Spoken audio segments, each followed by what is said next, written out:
Mes chers frères et sœurs, on se retrouve pour quelques minutes de développement personnel. Aujourd'hui, notre sujet est agir avec ostentation. L'ostentation, c'est la mise en valeur excessive et indiscrète d'un avantage, d'une action. Alors, à travers le Coran, on voit à plusieurs reprises que le mot riya, donc l'ostentation, apparaît. Et donc, à travers également plusieurs versets, les musulmans sont mis en garde contre les gens qui donnent l'aumône uniquement pour qu'on les voit et qu'on les remarque. Donc, donner l'aumône et agir avec ostentation, c'est pas du tout conseillé. Et à travers différents versets qu'on retrouve dans la sourate Baqara, Allah Ta'ala nous dit « Ceux qui dépensent leurs biens dans le chemin de Dieu et qui ne font pas suivre leurs dons de rappel et de moquerie, voilà ceux qui recevront leur récompense auprès de leur Seigneur.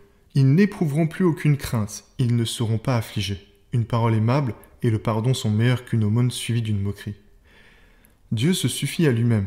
Il ne dépend en aucune façon de la charité des gens et il en est plein de mansuétude. Il n'a aucune inclination au châtiment. Ô vous qui croyez, ne rendez pas vaines vos aumônes en y joignant un rappel ou une moquerie, comme celui qui dépense son bien pour être vu des hommes et qui ne croit ni en Dieu ni au jour dernier. Il ressemble à un rocher recouvert de terre. Une forte pluie se déverse sur lui et le laisse dénudé. Ces gens-là ne peuvent rien retirer de ce qu'ils ont acquis.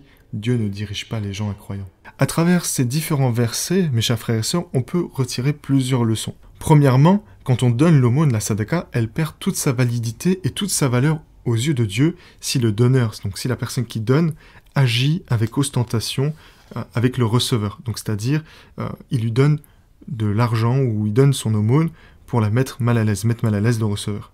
Deuxièmement, donc ce comportement-là, donc ce qu'on vient de citer dans un premier lieu, est clairement interdit. Donc il est clairement interdit aux croyants d'être dans une telle situation et d'agir avec une telle situation. Troisièmement, mes chers frères et sœurs, le verset nous informe que si l'aumône est donnée pour provoquer la gratitude ou pour créer un endettement, ou encore pour se placer au-dessus de ceux qui reçoivent l'aumône, ou encore sans croire en Dieu ni au jour dernier, autrement dit, c'est-à-dire de manière pour se faire remarquer par les êtres humains, alors l'argent qui est donné ne rapportera aucun profit au donneur.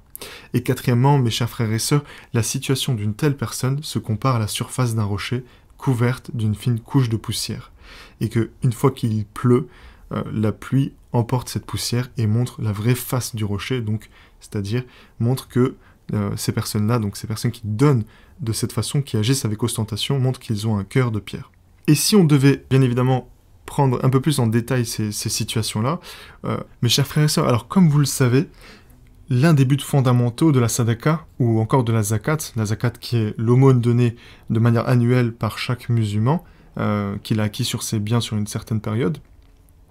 Donc l'un des objectifs de la sadaqa ou de la zakat est en fait de faire tomber le mur entre les riches et les pauvres, et de porter assistance aux personnes qui sont dans le besoin.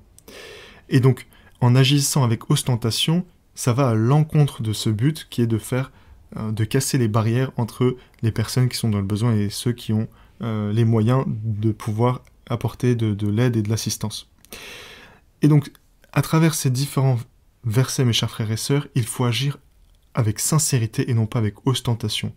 Il faut rester le plus discret possible, sans mettre mal à l'aise la personne qui va recevoir, et agir de manière à le mettre à l'aise et sans se montrer auprès des êtres humains.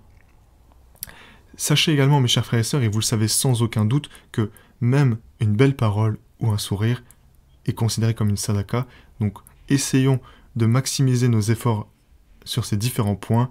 J'espère que ces différents éléments ont été utiles et nous permettront d'agir avec sincérité et non pas avec ostentation, qu'Allah nous permette de réaliser nos actions d'aumône, de sadaqa et de zakat avec sincérité, de manière ni à blesser les personnes qui reçoivent, ni de manière à être au-dessus d'eux, et de manière, Inch'Allah, sincère, et de manière aussi qu'il accepte ces actions. J'espère en tout cas que ça a été utile pour vous. Je vous dis à très très bientôt, mes chers frères et sœurs.